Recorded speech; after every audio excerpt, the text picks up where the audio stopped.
Hello students, the question is from DMGT. Okay, the question asked is an n-dimensional, and it is a common data question. Okay, the question asked is data is an n-dimensional hypercube q of n is a simple undirected graph with 2 to the power n vertices. Okay, so the vertices of qn are bit strings of length l. Two vertices u and v in qn are connected by nh only if u and v differs exactly in 1 bit position. Okay, so it is given that it has 2 n vertices. So if it is n equals to 2, how many vertices will be there? It will be 4 vertices, right? Vertices will be 4, so 4 points are there. Now you see 4 points are there, so how you can connect? It will be connected if and only if it is diverse exactly at one position. Okay, so means this can be connected. Okay, this can be connected, this can be connected, this can be connected. Okay, so mainly this n-dimensional hypercube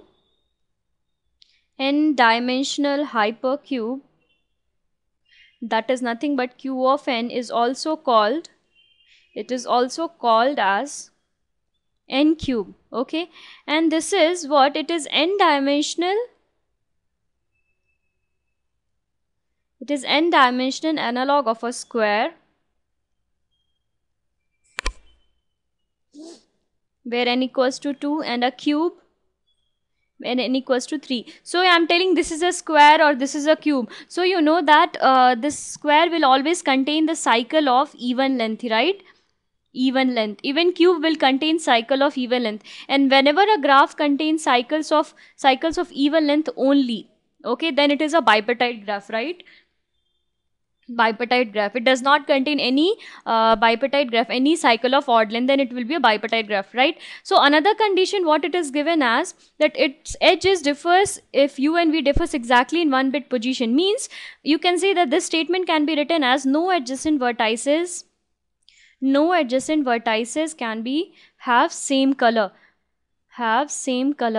means we require two color to draw. See, if I do with red, we cannot go with red here. Okay, and we cannot go with red here, so it will be red here, and it will be violet here. So no two adjacent vertices have the same color, right? So this is the condition for chromatic chromatic number. Okay, so the chromatic number will be what? The chromatic number will be 2.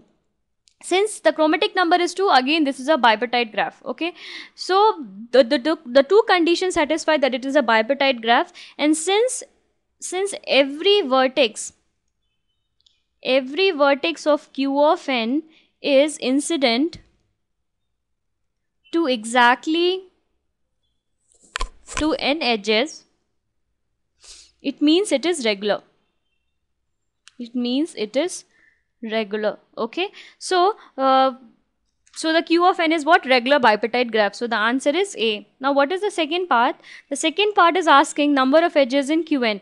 We have to calculate. Normally you know that the number of edges will be twice the number of, means number of this one, sorry, the handshaking properties, but we will just take the theoretical explanation, since that handshaking properties already explained in the example, means in the solution you're seeing. The other explanation is, since each vertex, this is the second part, since each vertex has n edges incident to it, and since there are exactly n bit positions that can be tagged or toggled to get an edge, right? So what it means, each edge is counting twice. Once the edge is incident on it, and there are exactly n bit positions, therefore each edge is counted twice, and once from each end position also, and once from each end point. So therefore the total number of edges will be what? N into 2 to the power n minus 1. Okay, so this will be the required answer. So the option is D, right? The answer is D.